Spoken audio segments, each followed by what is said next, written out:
Go. Hey everybody, it's Debbie Potts, and I'm doing a part 2 with Ryan Monahan, FDN practitioner, medical director consult. We have often together on organic acids test, which you probably have heard many times. People talk about it a lot on our different podcasts. If you listen to health building podcasts on the OATS test, and Ryan's my go-to guy to review OAT test results when we're doing FDN investigative work with clients. We run 3 to 5 different labs and correlate all that information together and help that client, that we do not treat the lab results and just we look at treat the whole person. So Ryan, we did a podcast a month ago and I got him back on the show. I just wanted to use my lab test as an example because I have permission for myself to give to you to share my data. So if you guys are watching the video version, I'll show my lab test on the organic acids test I did earlier this summer. So Ryan, thank you for coming on the show. Let's kind of give a brief review of why you're the expert in the organic acids test for our FDN practitioners. Yeah, I'd be happy to. I love geeking out on organic acids, and I really got into looking at those tests in particular because it took me many years to come to realize this, but I was living in a house with a significant mold issue. So that led me down this rabbit hole of trying to uncover some of these deeper stressors in the body that might be contributing to my autoimmune condition. I was diagnosed with Hashimoto's back in 2012. And that ultimately led me to discover the organic acid test, which in my opinion is hands down the most important test you want to run if you suspect a mold issue in your clients, a mold colonization, right? So if you're working with someone that has had a history of living in a home with water damage or leaks, plumbing leaks, if they smell a musty smell in their house, there's a number of things to look out for. Most obvious would be seeing visible mold throughout the house, like black mold. But it's not always going to be visible. It's not always going to have a scent. So that's where you have to kind of correlate it back. And oftentimes, people dealing with full-blown mold illness, mold colonization, and mycotoxins in their system, they're going to be among some of the sickest of your clients, right? These people coming to you with a laundry list of symptoms, everything from chronic fatigue, brain fog, weight gain, various different autoimmune diagnoses, fibromyalgia. The list is actually really, really pretty long when you're talking about mold issues. This is why actually Dr. Richie Shoemaker, who's considered to be sort of the grandfather of mold illness, he characterized CIRS, which is chronic inflammatory response syndrome. It's kind of the technical term for mold illness. He characterized it as a multi-system, multi-symptom illness. Meaning that his mold patients in his patient population had these laundry lists of symptoms, right? Often, more than 6 to 8 chronic symptoms, sometimes 12 chronic main health challenges or complaints that were affecting everything from cognition to energy to sleep issues. Seemingly all maybe even unrelated, but in actuality sharing a common root cause in the fact that it was their environment that was making the person sick in that case. So I'm really passionate about this subject because I was really chronically fatigued and depressed and brain fogged and all those things that commonly come across with mold illness for many, many years, nearly a decade, until I came to realize that it was actually a mold issue. But up till that point, I just hadn't been, that's something I hadn't come across, wasn't very educated about. So now, I want to really try to help other people prevent having to live through the nightmare that I lived through. In 10 years, that's a long time. And I always think of how many people are out there listening that, most of our listeners are athletes, but might not correlate that there's something else going on if you're not able to lose weight, burn fat, if you're not able to feel your best every day and thrive. And if your athletic performance is going downhill suddenly, like mine was, top age group athlete, top of Ironman Hawaii, and then 3 months later, I had no energy and I gained 30 pounds and I couldn't even ride my bike without having to stop and pull over. So I think there's a lot of red flags that we ignore or don't see because we're not having that awareness of. So, which is my goal now with the podcast, to talk about more of these health building ideas and how we can do lab testing and really see, are you fit and healthy on the inside and out? And I think a lot of people look great on the outside. They might be lean, strong, be able to go swim, bike, run really long distances, great endurance athlete, but they're actually struggling and they might not know about it, or they might do and they don't want to admit it. So that's what we're going to kind of dive into. The organic acid test, one again of 3 to 5 different tests that we would have someone do, because one test, as we'll probably find out from Ryan today, that you'll get clues from looking at one test, and then we'd want to ideally see, okay, does this correlate with the data on a GI map or BiomeFX and food sensitivity, stuff like that, nutrient deficiencies. So, Ryan, what does chronic stress, is it, stress is an issue for a lot of people, but you're like brain fog and all these things. How would you kind of figure out that it'd be mold? Is it get to a point to run a lab test like this when people have tried all different other solutions and they just like come to a conclusion that there must be something else out there that I just can't. I'm trying to do all the right things and I just can't feel good. I feel chronically stressed. I feel anxious. I have slow recovery, and to really realize it could just be mold that's causing all these huge amount of symptoms. It's just, Yeah, and that was definitely me for many years. I had done so many of the different gut healing protocols. I had done heavy metal detox protocols. I had done a lot of work. I'd done an autoimmune protocol diet, and I had the foundations there. The diet, rest, exercise, stress reduction, but I was still hitting a major wall with my symptoms. In particular, my chronic allergies. It was just constant sinus infections and postnasal drips and sneezing over 100 times a day. Like no joke. Like sometimes, not that I ever counted, but I would not be surprised if it was like over 100 or 200 times a sneezing throughout the day. So I was constantly on Benadryl and nasal sprays and steroids, prednisone, right, would often be the only thing that would alleviate my chronic sinusitis.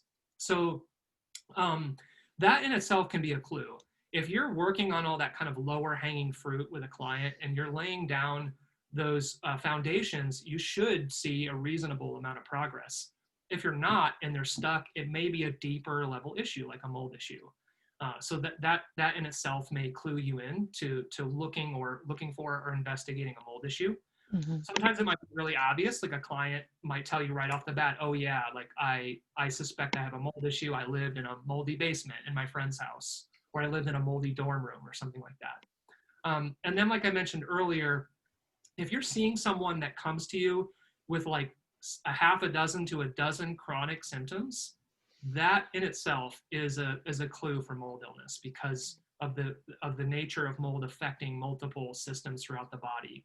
So if I see that type of person that's just chronically ill and they're overweight, they're fatigued, they've got autoimmune conditions, they've got gut dysfunction and GI symptoms, you can go on and on with it.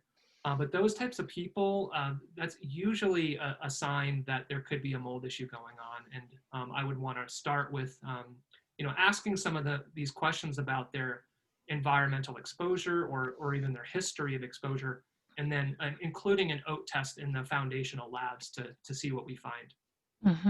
Because I feel like, for me as example, and I know other people like this, that they had adrenal fatigue in the beginning, or adrenal exhaustion in a certain state, so their hormones are tanked, their cortisol levels really high, adrenal fatigue, and then they continued living life as a race and broke themselves down more and had exhaustion, so their hormones were all depleted. We call HPA access dysfunction, dysregulation, but that could be not just your crazy lifestyle, it could be also a contributor as mold toxicity.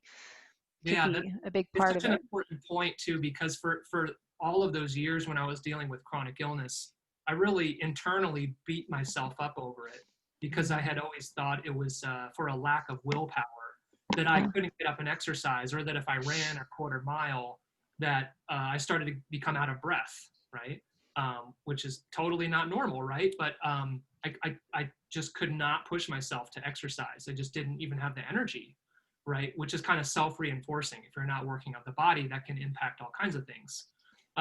So yeah, it really highlights how multifactorial this mold issue can be, and can really impact your energy in a highly significant way, even despite you dieting and exercising, and even trying to mind your adrenal health, right? So sometimes it goes way deeper than that, in terms of there being hidden stress in the body, right? Is what we call it as FDNs, right? These are deep um, physiological stressors that go just beyond our ability to power through it or to use willpower to have enough energy throughout the day. Like there was nothing I could have done to overcome my chronic fatigue or my lack of energy or my lack of exercise resilience, had I not uncovered this mold issue, period. There's nothing I could have done until I addressed that.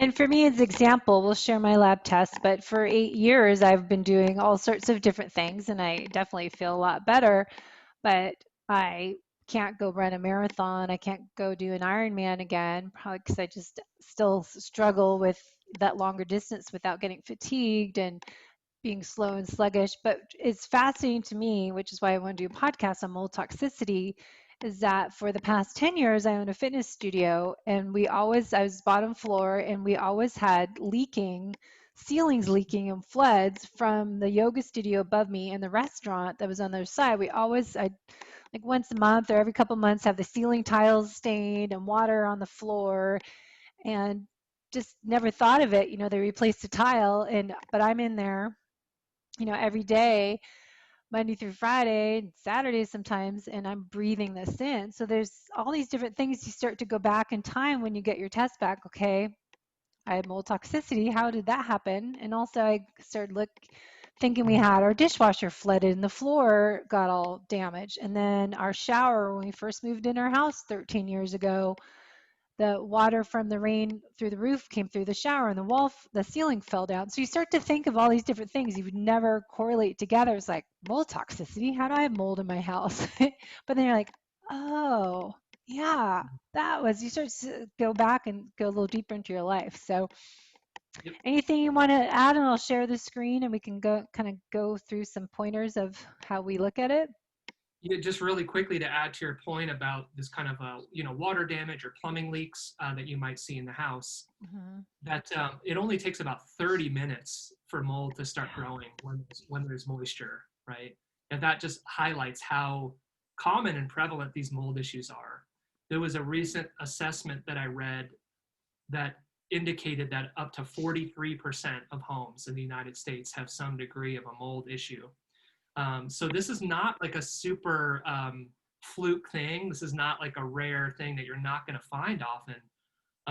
And it's unfortunate, but the reality that I see is that a large portion of my clients, maybe up to a third or more, are dealing with some degree of mold or fungal colonization. That's not to say that every single one of them is in this deep state of full-blown mold illness or dysfunction, but that to some extent mold may be playing a picture for a lot more people than you may realize. Yeah, that's why I wanted to bring this up to people that just because you're an athlete and you're fit on the outside, you need to get these labs done with a FDN practitioner that will look at all this together rather than for years I saw 10 different doctors, naturopaths. No one ever gave me this, but all the other lab work I had done, they would still just treat the lab results. And that's what sets FDN practitioners apart is that we treat the person and we put all this together to create a dress for health success protocol that we find working on lifestyle changes. Because if you don't, like as you said, change your environment and living in an environment of mold, and you start to do some mold detox protocol, you're still breathing it in. So how important it is to work on our nutrition, our sleep, our exercise, stress reduction, and I was adding gratitude, happiness, and laughter, and that Mm-hmm. lifestyle habits we need to work on, but it all correlates together. Mm-hmm. I love that you added those in there. So important. Yeah, it's for Mm-hmm. sure. The holistic method I created over 5 years ago, just over time, just starts. Okay, there's all these things that we need to really work on to be healthy, and it's not just exercise and nutrition, but it's gut health and digestion and movement throughout the day. Because even if you just ran 5, 8 miles in the morning, but you sat on your rear end all day on your computer, you still need movement and mobility drills. So that's such an Mhm. important thing. But I think this year with COVID year, I'm really big into making sure everyone's doing something that makes them laugh and smile each day and being silly and writing in a gratitude journal every night, because that's all working on our stressors externally that we can control. Internally, we're finding these hidden stressors that can all accumulate. And, we can look at my other podcast I did with Karan, look at my Biome FX lab, looking at my microbiome, but how mold toxicity can affect our additional hidden internal stressors that can accumulate and I'm sure cause dysbiosis or contribute or lead to, right? Mhm. Absolutely. Mhm. So let's dive into this because I think it's good eye opener for people that are athlete of any level, just athlete or not, it doesn't really matter, but how to get this data and correlate it with really how you feel if you want to be healthy and live your best life.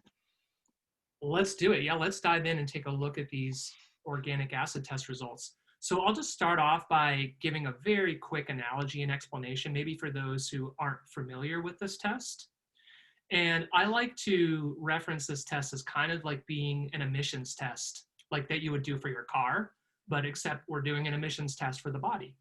So like an emissions test for the car, you'd be looking for certain particulates or exhaust matter to be coming out of the exhaust pipe of your car, right? And if there are certain fumes or metabolites, I'm not a car mechanic, as you can tell.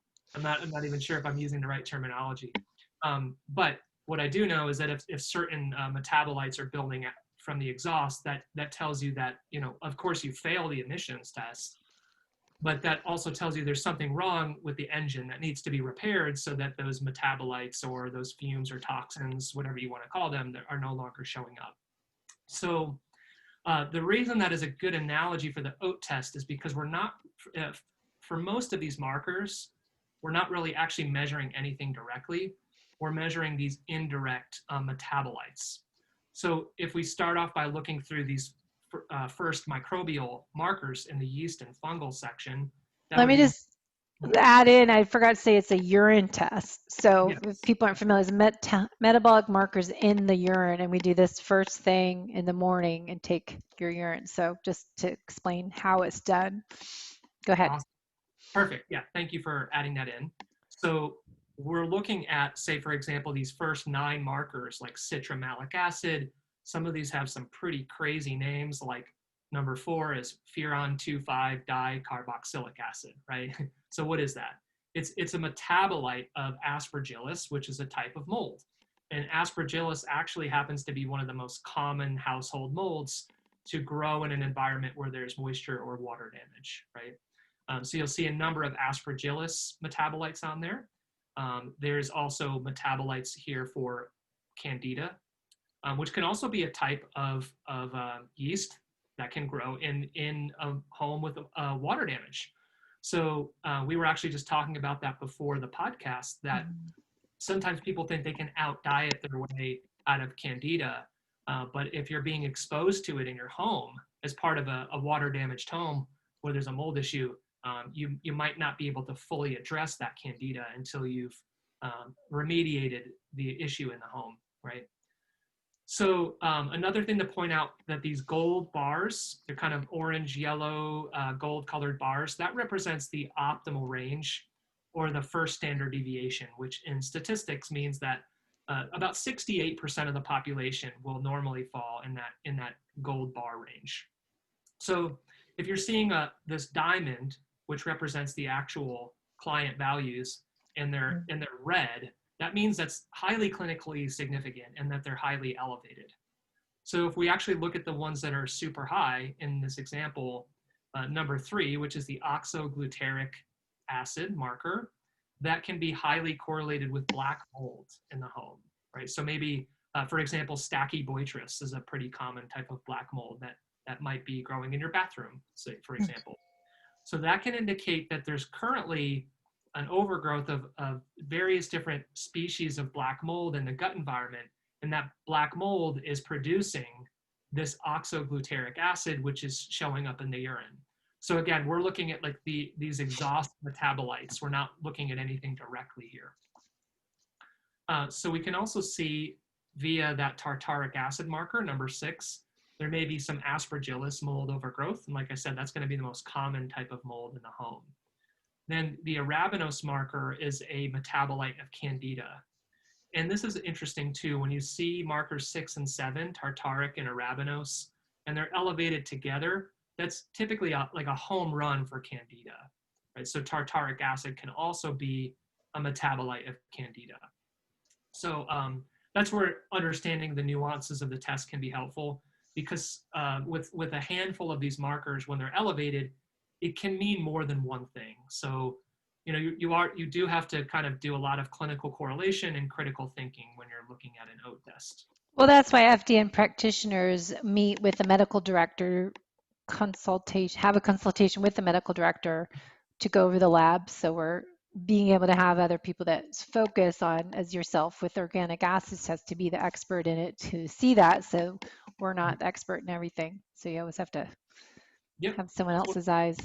The coolest parts about FDN is you get all that ongoing support after you graduate. Yes. Mm-hmm. So those are the yeast and fungal markers. So there's definite signs of black mold, asparagus mold, and then candida. Mm-hmm. Yep. Yeah, so this kind of just paints an overall picture of a moldy gut environment, right? And so again, we always want to trace that back to whether they're being exposed to mold in the home, because that's the primary source of mold exposure and colonization, right? So you can breathe these mold spores in and they make your way into the GI tract and they can colonize. So this is the measurement. So they're coming from that you have mold overgrowth in your GI tract, but also nasal because you inhale it off too, but that's not probably measured as much as in the organic acids test. To some extent, they may be. Yeah, it may be partially reflective of systemic mold overgrowth. And sinus issues are really, really common. Actually, the Mayo Clinic has said that I believe it's 95 or 96% of cases of chronic sinusitis are fungal related. So if you're someone that's dealt with chronic sinus infections and constant allergies and runny nose your entire life, like I was, and it's never been resolved with antibiotics or surgeries or prednisone or anything like that, or nasal sprays, it's probably because it's actually fungal colonization, fungal and mold colonization in your sinuses.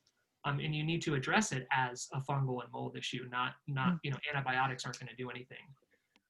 So depending on the presentation, some individuals, in addition to needing to take some antifungals, may also need to do some nasal sprays as well to kill off the fungal and mold out of their sinuses.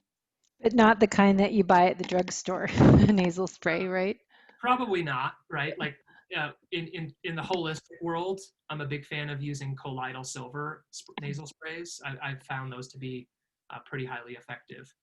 But in more severe issues, like in my case, actually, I visited a really renowned mold doctor in Atlanta, and we actually had an MRI done, and he identified fungal colonies like far, far up in the sinuses. Wow. He actually had to inject antifungal medication way deep up in the sinuses. It was actually so far up that it was near my pituitary gland.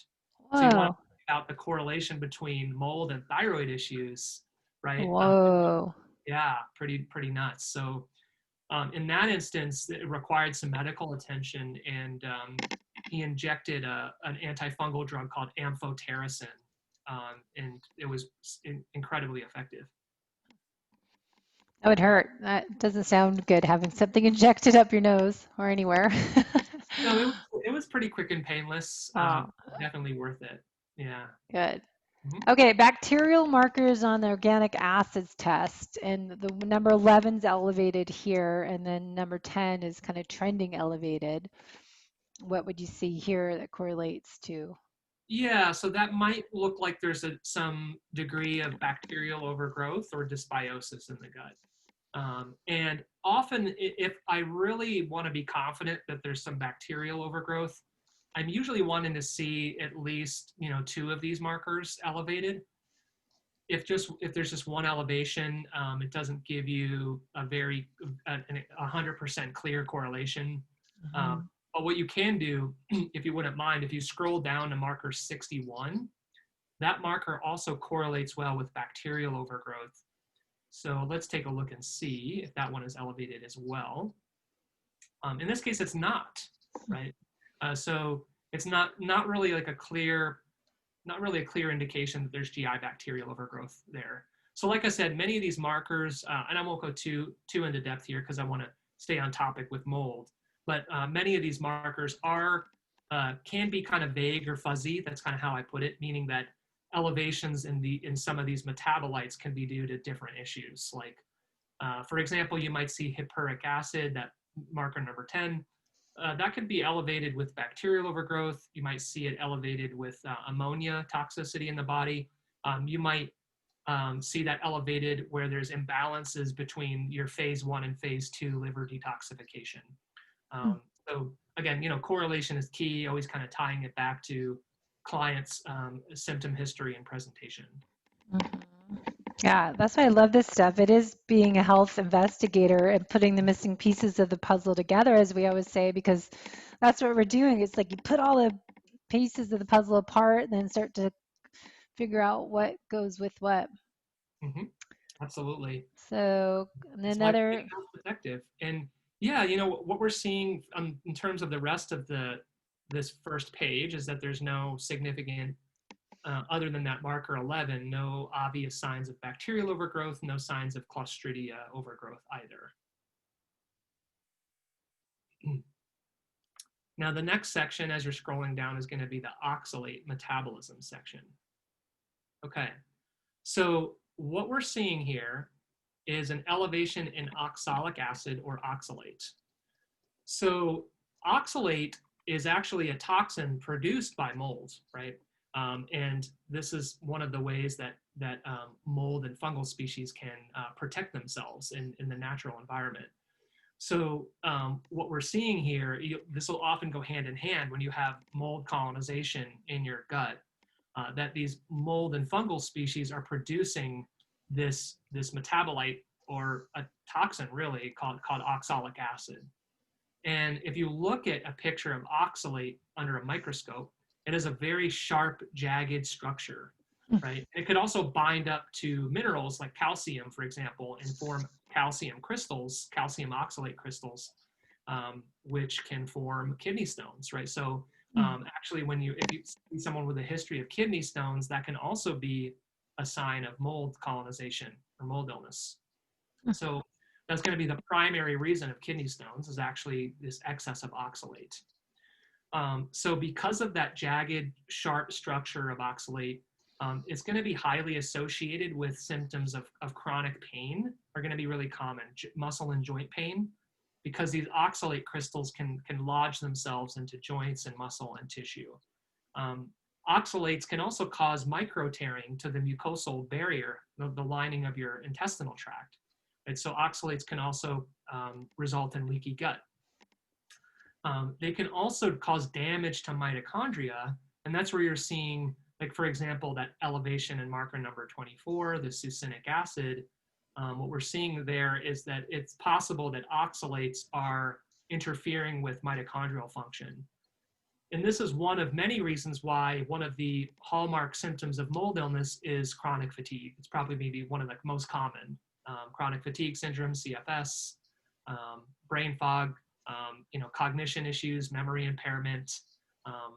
What can happen as well is when you have mold colonization, and not only do the mold and fungal species produce oxalate, but they also produce these toxins called mycotoxins. And mycotoxins are highly, highly inflammatory. They're highly immune suppressive. They can also be carcinogenic and immunotoxic and nephrotoxic, so toxic to the kidneys. But also they are so tiny on a micron scale that they can cross the blood-brain barrier. So these mycotoxins have an affinity for your fat cells in your brain. And they can cause a lot of inflammation in the brain.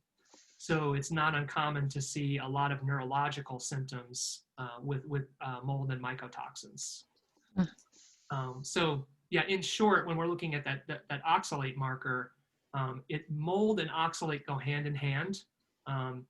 which is something that's not commonly known. A lot of people talk about oxalate in the diet, like from spinach, sweet potatoes, Mm-hmm. Swiss chard, some of these high oxalate containing foods. But in my experience and from what I've observed, it's much more common that someone will have an oxalate issue when they have mold colonization. It's not so much really that in my opinion that oxalates in the diet. I think it's a little bit overblown. I think oxalate problems are primarily a mold issue. Interesting. Yeah, you hear a lot about oxalates, how they're not good for you, Yeah, but there's yeah. always look at the why. That makes people afraid of eating vegetables. And and I'll tell you a little short story. When I first learned about oxalates and their connection to the diet, and I would see them high on the organic acid test, and I would put my clients on a low oxalate diet, and not only did they find that to be extremely stressful and restrictive, but I didn't really see really much clinical benefit or results from going on a low oxalate diet. I really wasn't. It wasn't until I understood the connection with molds and addressed the oxalate issue at the source that I started seeing really dramatic improvements in Wow. someone's overall health. So that succinic acid marker, really quick, I'll just add a quick comment that that might be one of the most clinically relevant markers on the entire test for giving you a clue for generalized toxicity.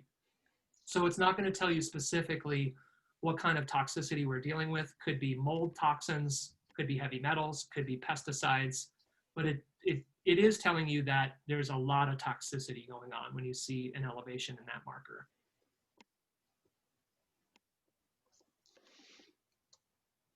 And then my other section, mitochondrial. So this is fine on me, but amino acid metabolites, some of them are trending higher. Anything we want to kind of correlate there with It's nothing too health? dramatic. If I see something that's just above the reference range, it may not be all that clinically relevant. If you see markers in that section 30 through 32, and they're more exaggerated elevations, it might be an indication of a number of different things. Could be a vitamin B1 deficiency, which often correlates with fatigue. You could be looking at deficiencies in branch chain amino acids, and that actually might be super relevant for if you're looking to optimize athletic performance. Yeah. I know, I think Ben Greenfield is really big into branch chain amino acids. Not, yeah, branch chain, but amino acids, because there's the full ones. He's always not just the aminos, the essential amino acids, but all of them. All of them. Yep. Yeah. Gotcha.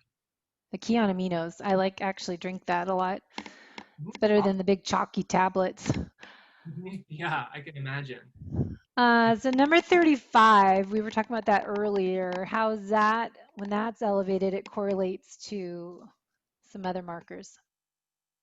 Yeah, so when this gets a little more technical, so without going too deep into the neurochemistry or anything, what I'll say is that when there's an elevated ratio of HVA to VMA, what that typically indicates is that individual is not breaking down dopamine very effectively.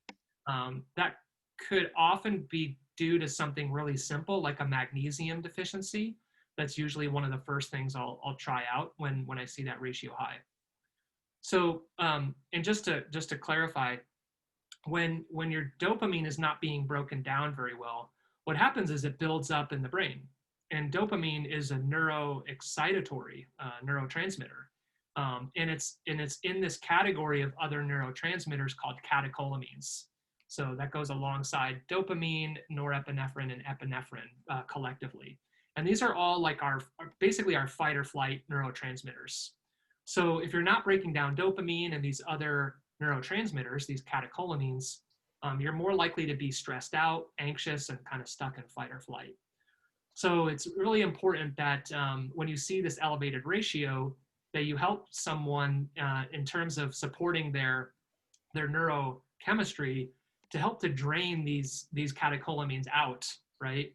We need to help the body break them down. And magnesium is going to assist the COMT enzyme, this catechol O methyltransferase. That's the enzyme that's primarily responsible for breaking down dopamine and epinephrine. And you need magnesium as a cofactor to do that. So I often point this out to clients and I say, think about the millions of people that are on anti-anxiety drugs that might have benefited from just some therapeutic doses of magnesium to help with their anxiety, right? Like at least go for the low-hanging fruit before you go to this extreme of pharmaceuticals. That's just me. That's my opinion.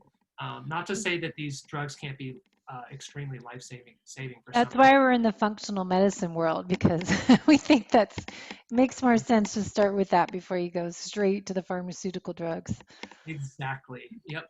And that's really the only thing I'm seeing appearing on this section. Everything else looks good, but that high ratio is most likely an issue of breaking down dopamine. And one more note too, this is why I like to just look at people, do my advanced coaching program, look at their genetic SNPs and look at Dr. Ben Lynch's dirty genes and say, okay, I have more chance of my comp gene to be dirty, so I need to be more aware of how I deal with stress and working on my vagal tone and doing deep nasal breathing and different exercises. But if you tend to be stuck in that fight or flight mode, and the comp gene is related to those hormones being the norepinephrine and epinephrine. So if you, I think that's a good correlation too to, okay, look at your genetic SNPs and look at your, lifestyle, your epigenetics, and then look at what's really going on right now in a snapshot of my body when I took this test. Yep, exactly. And I have that homozygous mutation for COMT myself. Mm-hmm. So what that means is I have a genetic tendency to have higher levels of dopamine and be more prone to stress and anxiety. Yes. Um, but since I've learned that, and that's been a key part of my healing journey, is that I'm mindful to take regular amounts of magnesium in maintenance doses, right? Mm-hmm. And since I've kind of sort of biohacked that issue Yeah. to some extent, to use that term, I don't really have that issue anymore at all. Mm-hmm. And I also meditate and I go in the sauna as often as I can, and I try to be mindful of stress as it's coming up and to become aware of it and not let myself slip into some of those tendencies, right? Yeah. So knowing some of that nutrigenomic information can help you better understand like how you can work with your own strengths and weaknesses. Yeah, that's what I love. We were just talking about Ben Lynch's Dirty Genes. This is Great. my clean book, but I think he sent me a new one.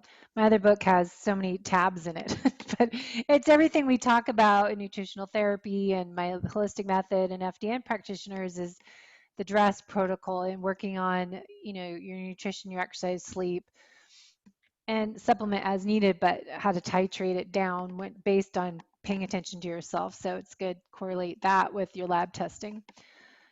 And Anyways, like you said earlier, Debbie, also gratitude journaling, laughter, yeah, community, like these are all like really important things that especially in 2020. I 100% agree. Yeah. Yeah. So I do, do magnesium every night, and I have my little sleep routine. I wrote a blog of a few weeks ago on my website, and how I do essential oils and do the parasympathetic oil, vibrant blue oils makes it on my vagal nerve behind my ear, and then I have a diffuser plug-in thing, and I write my gratitude journal every night, and I do a little yoga or yin yoga. Going to sleep, I always like to do my counting my box breathing or something to just shut my mind off, and it works. It's like a miracle way to have good quality sleep and to relax. And a lot of these are simple habits too. Once we Yeah, get in the routine of implementing them, don't even require all that much time. I know. So I Yeah. want to touch on these ones. We're just like 10 more minutes, but ketone fatty acid oxidation, I think, is an important one just for people that are trying to, being low carb keto, and it does tell us some information about your ability to burn fat. Because I think a lot of people go into a low carb, high fat diet and they have poor fat digestion. And so we'll see that come up in different tests. But how does this ketone fatty acid oxidation markers 43 to 49 give us any information of Yeah. fat? So these markers might be relevant in correlating with the client's diet and lifestyle. For example, it's not uncommon to see elevations in hydroxybutyric acid and acetoacetic acid. Those are actual ketones. So you might see those elevated in someone that's doing a ketogenic diet, maybe someone that's fasting or intermittent fasting. And those elevations might just be reflective of that diet and lifestyle, right? So if you're using these approaches like fasting or ketogenic diets for a number of health issues, like we know ketogenic diets can help starve cancer cells. We know that it can help the body to burn fat more efficiently if someone's trying to improve insulin sensitivity or lose weight. You might want to see evidence that they're producing some ketones and that they're switching to being more of a fat burner than a glucose or a carbohydrate burner. And then these last three markers are interesting, the 47, 48, 49. If you're seeing elevations in those markers, it's indicative of a carnitine deficiency, specifically carnitine, which is an amino acid. And the role of that amino acid is to shuttle fatty acids into the cell where those fatty acids get burned up by the mitochondria to produce energy. So you might see a carnitine deficiency in someone dealing with weight loss issues. They're trying to lose weight, but despite their efforts, they cannot lose weight. It might also correlate with fatigue. Like if someone's not burning fat for energy, then they might be pretty tired. So it's really actually pretty fascinating because you see this kind of tired mantra of diet and exercise when it comes to weight loss, but there can be way more going on there, right? Like if someone's deficient in carnitine, they're not going to be burning fat very well. Yeah, and that's another reason I love this test to correlate it with client symptoms, that if you're struggling doing all the right things and you're still not able to lose weight, burn fat, and you're still struggling with health and performance, and I think this is, good clues to figure out what's actually going on under the hood. 100%. Yep. So nutritional markers are great to see too on here, and that kind of will correlate with what we can see in the Dutch test and like the BioMFX or GI map, another test to kind of put it all together. But on Yep. here, you can tell I Yes. supplement with B. Yeah, this is interesting, right? So, and some of these are sort of counterintuitive. Like if you look at marker 50, that's called methylmalonic acid. It's often abbreviated as MMA. Backwards. If that marker is elevated, it indicates a deficiency in B12. Yeah. Because remember, we're not measuring most of these markers directly. We're looking at these metabolites that build up when there's inefficiencies in the body. So that marker specifically correlates with a deficiency in methyl B12 or methylcobalamin. The reason that's important and that I highlighted that is because if you were to see this and say, oh, this person's deficient in B12, and you were to try to use like hydroxy B12 or adenosyl B12, they wouldn't work in this case, right? This is specifically a deficiency in the methylated form of B12. So in order to plug that hole, you need to use methyl B12 or methylcobalamin. And I started taking it after I did this test because I stopped taking it. But I have the genetic SNPs too that I need to have more B12. Right, like the MTR genes, MTR and MTRR. Yeah. Yep. And so when you're deficient in B12, especially methyl B12, you're likely to have some methylation impairments going on as well, because I won't turn, I don't want to go too down a rabbit hole of methylation because it's a big topic. But like, let's make a really simple analogy and say like B12 is kind of like a key that you turn in the methylation cycle to get things moving. And so if you're deficient in B12, your methylation cycle and your methylation processes are going to be slowed down or not working optimally.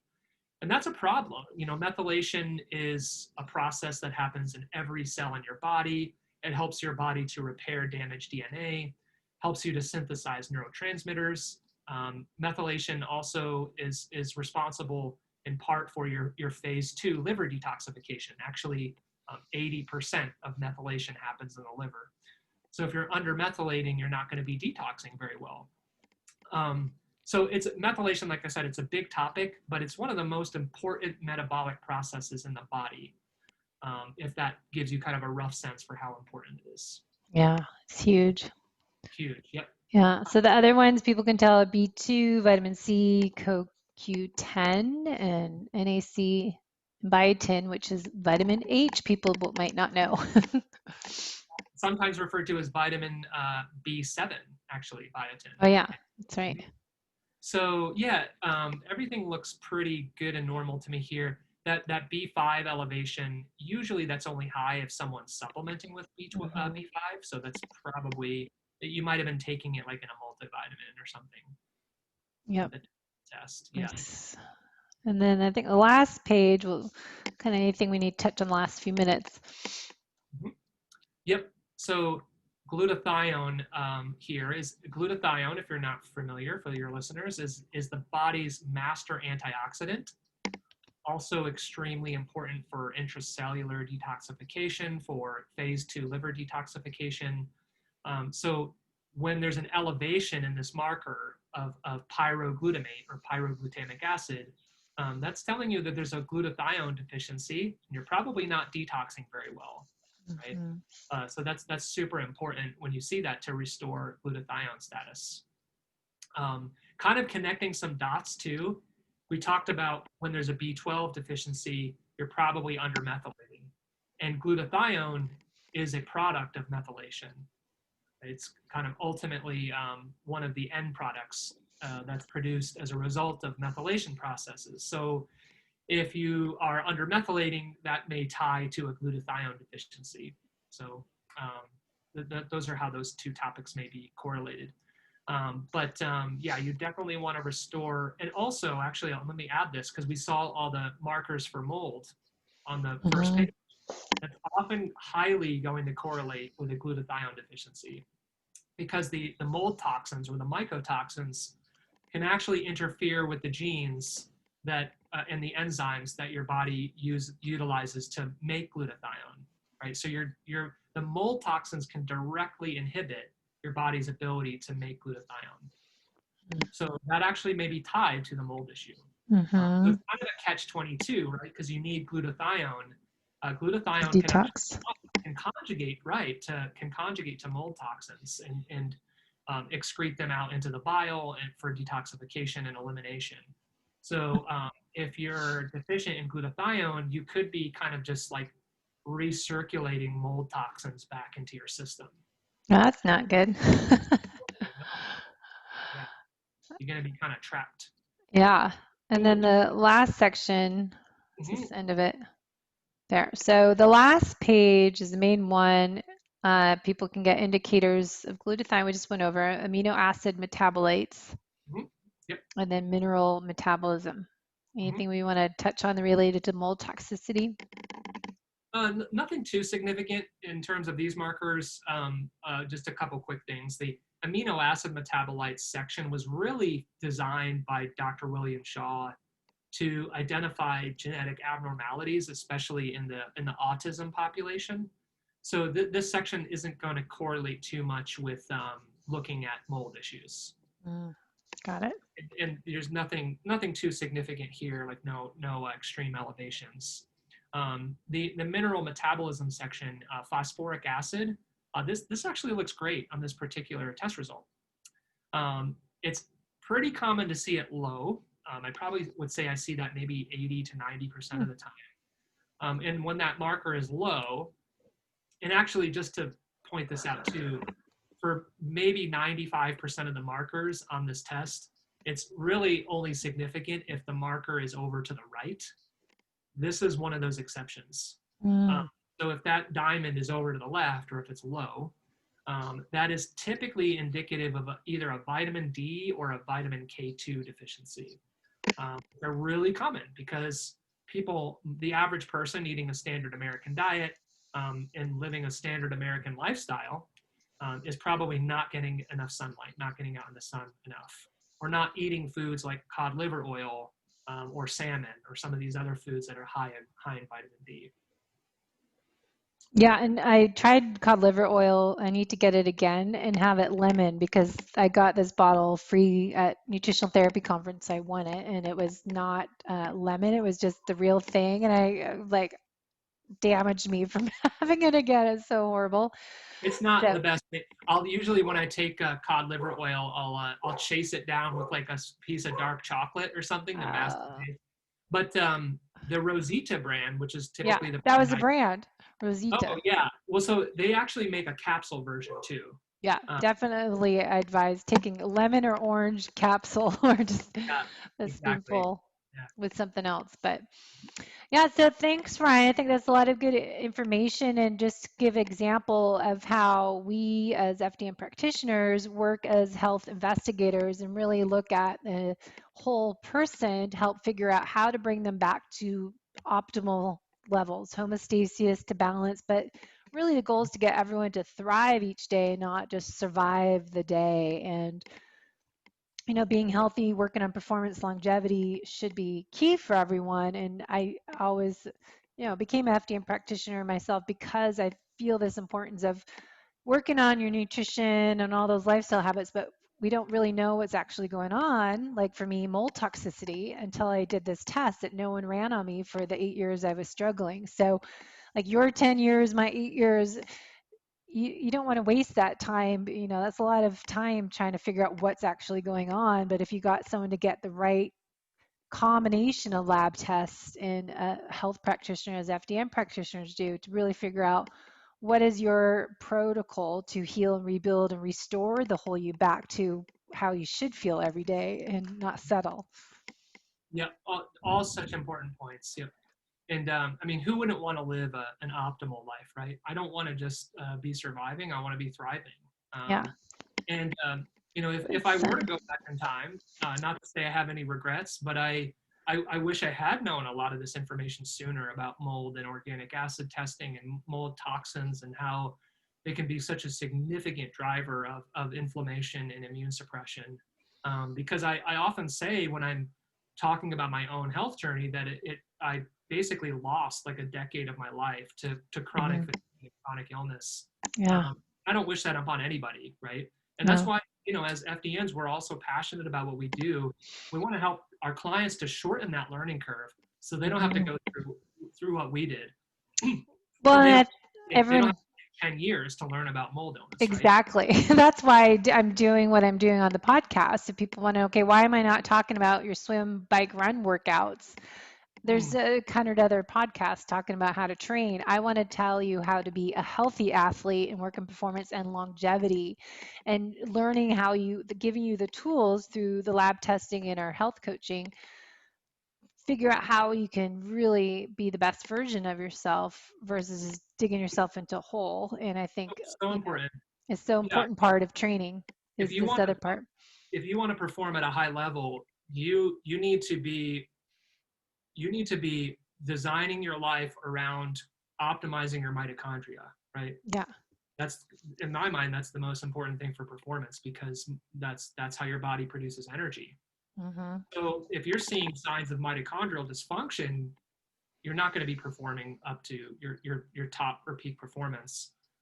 And this all ties back to this mold topic too, because these mold toxins are a significant wrench in the gears of your mitochondrial function, right? Yeah. So if you want to have optimal mitochondrial function and top performance, yeah, you've got to address any potential mold and mycotoxins to be getting the machinery working properly again, right? Our The bodies are microbiome. designed to work, right? This is how I always explain it. Like our bodies are designed to work, and they're designed to function optimally.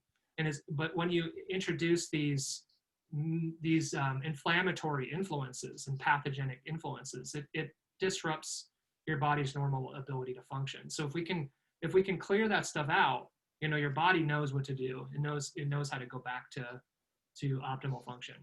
Yep. I just got to give it the right tools. That's right. Right. I got the sun setting in front of me. Yeah, But Jordan here. So yeah, apologize for the moody lighting in here. I know. So thanks, Ryan. If anyone has questions, they can reach out to the podcast, wpots.net. And what's your website you want to send people to get learn more? Yes, the website is themindfulnutrivore.com. And you can also find me at Instagram at themindfulnutrivore. So come meet me over there. Send me message, tell me what's up. Happy, and I try to get back to everybody. Good. All right. Thanks so much. Have a good evening. Thanks for having me, Debbie. Appreciate you.